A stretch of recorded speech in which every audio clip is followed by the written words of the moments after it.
هلا والله متابعيني، شلونكم؟ شخباركم؟ اليوم جايب لكم برنامج ما شفت هواي ناشرين عنه باليوتيوب او شارحين، حتى اذا ناشرين ما شارحين بشكل مفصل عن برنامج اللي هو ستار ريدايركت. برنامج كلش قوي اسطوري.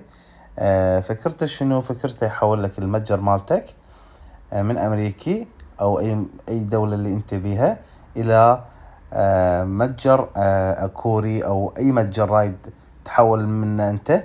تقدر تحول انت عن طريق الاعدادات، بس راح تواجهك هواي مشاكل وهواي صعوبات، واحتمال اكو متاجر ما راح تقدر تتحول، لان بخصوص الرصيد والفيزا.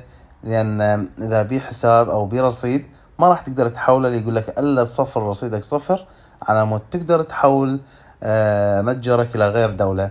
بهذا البرنامج تقدر تحول متجرك بدون ما تغير حسابك، بدون كل شيء، بخلال ضغطة زر واحدة. هسه نروح للمتجر مالتنا اللي هو الابل ستور،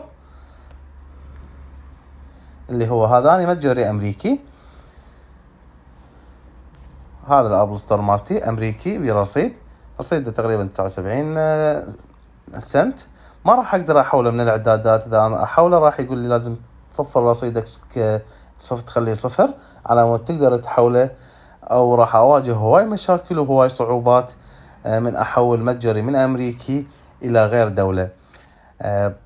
بهذا البرنامج اختصر لي هواي شغلات اللي هو ستوري دايركت. راح اخلي لكم الرابط مالته بالوصف، تقدر تحمله بشكل مجاني من ابل ستور. هاي واجهة البرنامج. اول ما تفتح البرنامج راح يظهر عندك بهاي الشكل اعلام واسماء الدول. شنو فايدة هاي الاعلام واسماء الدول؟ اي دولة تختارها راح يتحول متجرك من امريكي الى الدولة اللي تختارها انت. شنو فكرة تحويل متجر من امريكي الى غير دولة؟ اكو هواي برامج ما موجودة بالمتجر الامريكي، موجودة بغير دولة، مثلا الكوري، الياباني، الصيني. بيها برامج ما متوفرة بالمتجر الامريكي او المتجر العربي او غير دولة اللي انت مسوي عليها الحساب مالتك. مثل ما قلت لك انا عندي حساب امريكي، مثلا راح احول متجري من امريكي الى مثلا كوري. خلينا نحوله الى كوري. بس نضغط على كلمة كوريا مثل ما ظهر هاي قدامكم كوريا، نضغط عليها ضغطة واحدة راح يحولنا الى الابل ستور. ننتظر شوية.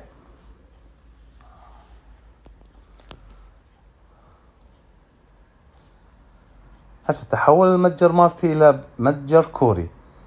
حتى شوف، حتى اللغة تغيرت. ننتظر ثواني لحد ما يفتح المتجر عندي. شوي النت عندي ضعيف اني. هسه تحول المتجر مالتي الى كوري، اللغة صارت كورية، والبرامج الصاعدة اكسبلور والترندات كلها كورية. حتى من ابحث اقدر ابحث بالكوري او ابحث بالامريكي باللغة الامريكية. نقدر نحمل منه مثلا البابجي الكورية، او هواي العاب او هواي برامج موجودة بالكورية بالمتجر الكوري، ما موجودة بالحساب الامريكي. يعني صار عندنا حساب امريكي على نفس الحساب مالتي ما تغير، نفس الحساب مالتي ما تغير ونفس الرصيد، بس متجر تحول الى كوري اقدر احوله شو وقت ما اريد واقدر ارجعه. لسه نقدر نبحث على برنامج او لعبة نريدها ننزلها بشكل رسمي وما بها اي مشاكل، كأنما انت عندك حساب كوري مفعل وكامل. نقدر ننزله وما راح تواجهك اي مشكلة او اي صعوبة بهذا البرنامج. مثلا راح نرجع امريكي. هسه نرجع للبرنامج ونختار دولة امريكي اللي هي يونايتد ستيتس.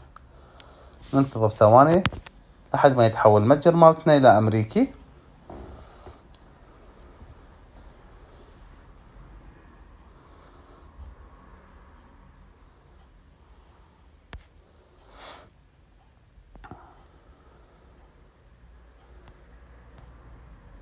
يعني دا يقول لي ما عندك نتك او نتك ضعيف. يعني شوي عندي النت ضعيف اليوم اني.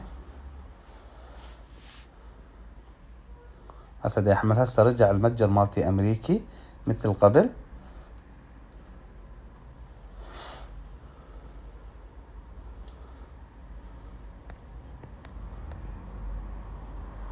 رجع المتجر الامريكي ما بي اي مشكلة. هسه انا اريد انزل برنامج ما موجود عندي بالمتجر الامريكي، اللي هو برنامج برنامج الكل يبحث عنه، برنامج الكواي، اللي هو هذا برنامج كواي. من ابحث عليه ما راح يطلع لي، يطلع لي المزيف او التقليدي او هيك الفيك، ما راح اقدر انزله. وحتى اذا تنزل مو هو المطلوب البرنامج، ذني كلهن برامج وهمية او مقلدة هيك. يعني شو راح اقدر احمله؟ هذا البرنامج موجود على دولة عربية، على اي دولة عربية. مثلا راح احول، نرجع للبرنامج، راح احول المتجر مالتي الى متجر عربي. نختار دولة عربية، مثلا هي السعودية عربية اللي هي السعودية. نضغط على السعودية وراح يحولنا مباشرة للمتجر، وتحول المتجر مالنا الى متجر سعودي، اللي هو هاي افضل 15 لعبة رائجة في سعودية. كلها برنامج الابل ستور تحول الى سعودي، كينما انت عندك حساب ابل ستور سعودي ومفعل وكامل. هسه نبحث على برنامج الكواي، اللي هو كواي.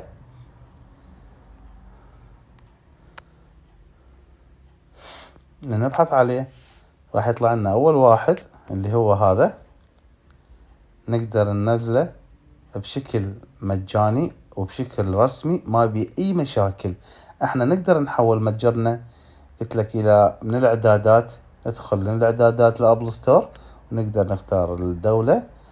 بعدها من تحوله ما راح يتحول عندك لان انت مفعل على دولة امريكية او على دولة اللي انت مفعل عليها الحساب ومكمله. راح تواجهك هواي صعوبات قلت لك، وهواي مشاكل، واحتمال ما ينزل البرنامج، واحتمال واذا حسابك برصيد ما راح يتحول لحد ما يتصفر رصيدك حتى تقدر تحوله. هذا البرنامج قلت لك اختصر لك هواي شغلات، برنامج فعلا تقدر تقول عليه اسطوري. نقدر ننزل هسه الكوايت، تقدر تنزله بشكل رسمي ومجاني، ما بي اي مشكلة. اذا عجبك الفيديو يا ريت لايك وتعليق للفيديو واشتراك. واذا ما اشتغل عندك المتجر البرنامج بصورة صحيحة، تقدر تراسلني على انستغرام او تكتب لي بالتعليقات، او اذا ما عرفت تشتغل عليه هم راسلني واني راح اجاوبك بوقت قصير ان شاء الله. واذا ما جاوبتك تقدر تطب علي على الانستغرام، على تويتر، اقصد على سناب شات، او على التليجرام. عندي قناة على التليجرام راح اخليها بالوصف، تقدر تدخل عليها، انشر بها برامج وشروحات مكملة للقناة. أنا صار لي هواي غايب عن القناة لأن ما دا أشوف تفاعل منكم قوي. دا أتعب بالتصميم ودا أتعب بالمونتاج، بس ما دا ألقى تفاعل كلش قوي على الفيديوهات اللي دا أنشرها. دا أقدم لكم محتوى يسهل هواية شغلات من الآيفون، بس ما دا أشوف دعم من عندكم. يا ريت ادعمني بلايك وادعمني باشتراك حتى أقدر أتواصل بسلسلة الشروحات الآيفون. وشكرا لكم.